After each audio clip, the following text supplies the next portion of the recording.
All right. What is up, YouTube? Welcome back to the channel. Are we rolling? Are we live? I can't tell. What's up, YouTube? Welcome back to the channel. So, well, we saw this coming, and it's kind of something that we've kind of seen already in Minnesota. But it looks like judges are, just ramping up their efforts to combat protesters by using, just increasingly excessive bail. Now, rioting is definitely something that has started to become a problem. We got the president running on a law and order message. We have a lot of mayors not really willing to step up, but they're starting to to increase pressure. Really, they're starting to kind of be a little bit more aggressive. But we had a case just, I guess, overnight where a Pennsylvania judge decided to impose bail at $1 million on 12 protesters. So let's see what's going on. I want to check out this tape because this one's kind of crazy. I don't really like to show these shootings because I'm not really trying to perpetuate the message, but it's just crazy to see that there's so many of these. We have all this footage, and it's not a black guy. It's not a black guy, but it's just interesting to see what riles people up. And at this point, given that there is so much footage and there is such a public outcry, I really hope that we start to move closer towards some type of resolution. Now, in this particular case, this is regarding the I can't remember the young man's first name, Ricardo Munoz. He was shot by a police officer. They haven't released the name of the police officer, and I guess that's what caused the rioters to, or I guess that's what caused the protesters to become rioters. So let's see what's going on. Let me switch my screen. Okay, where's that? Bow. Okay, so much better. Okay. A Pennsylvania judge threw the book at several protesters, setting their bail at $1 million each for allegedly rioting in the wake of police shooting of a knife-wielding Lancaster man. Now, it's like we're going to show you that tape because this is one of those where, it looks pretty justified to me. It looks pretty. I mean, it's bad, but it's not some of the others we've seen. That's 2 warnings, by the way.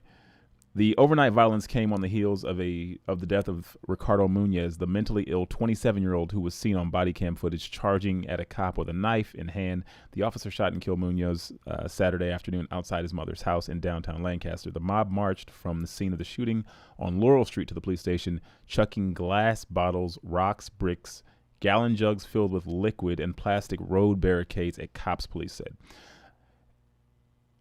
Cops are pretty resilient. I from what I've seen, man, some of the stuff the protesters have done and they just stand there is just like kind of crazy because it wouldn't be me. A county vehicle parked in front of the station was also damaged. 12 adults, who are not going to name all of them, face a slew of felony misdemeanor charges, including arson, institutional vandalism, and criminal conspiracy. A 16-year-old boy was also busted on riot, disorderly conduct, possession of instruments of crime, possession of small amount of marijuana, propulsion of missiles onto a roadway, and institutional vandalism. Wow. We got Montague. Wait, was that Montague?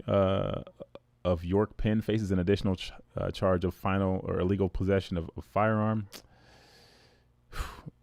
Magisterial District Judge Bruce Roth set bail for 9 of the defendants at $1 million apiece, with court records showing they were all unable to post. Of course they can't. They can't post $1 million in bail. So you're going to be sitting there. Bail information was not available for Lopez at $100,000, blah, blah, blah, blah, blah.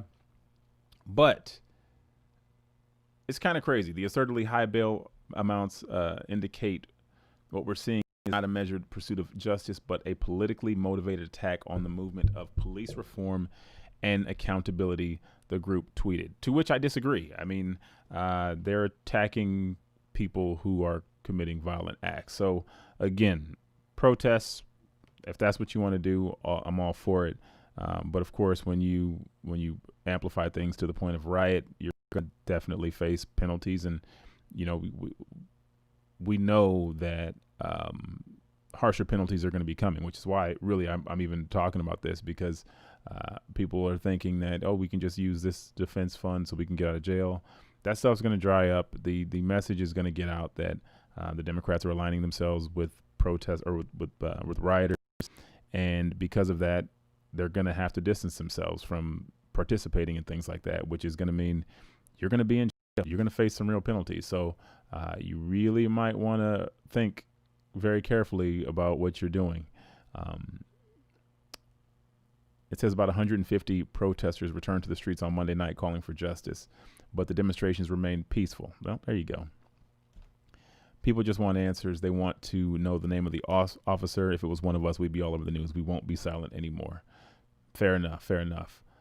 So let's take a look at the video.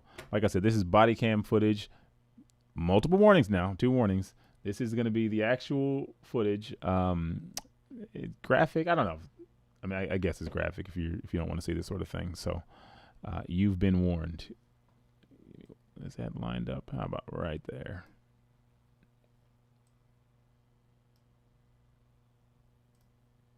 It's at WGAL8 in focus, connecting you to your neighbors in the store. Where does commercial come from? What?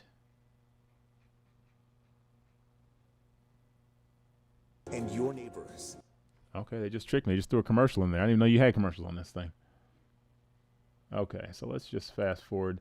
So we got the officer. He's just walking up the block. This clip is only a minute. And the sound is just going to come in kind of abruptly.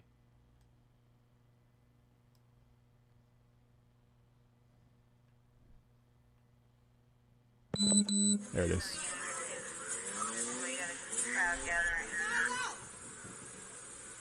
Coming your way. Order 221. Where'd they go?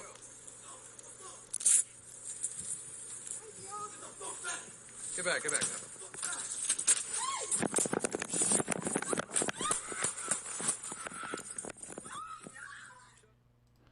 So, yeah, obviously it happened super fast, but I mean, the guy's running at the officer with a knife. That's what's going to happen.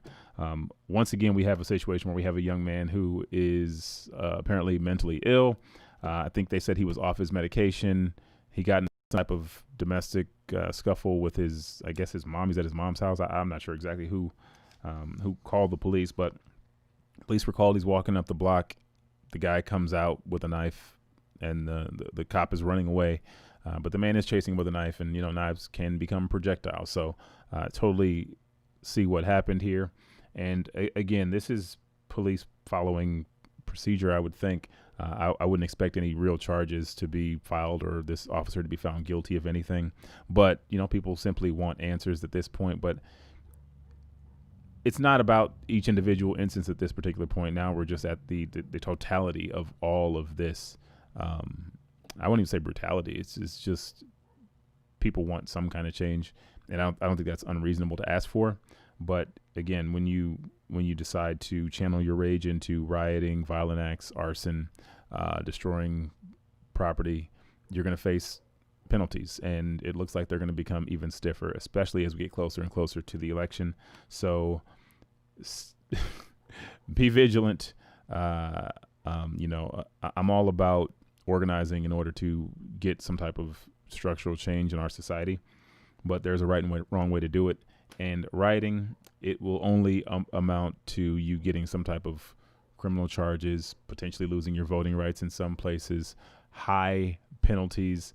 You're probably gonna have to pay restitution for the things that you vandalize or break or damage or whatever. So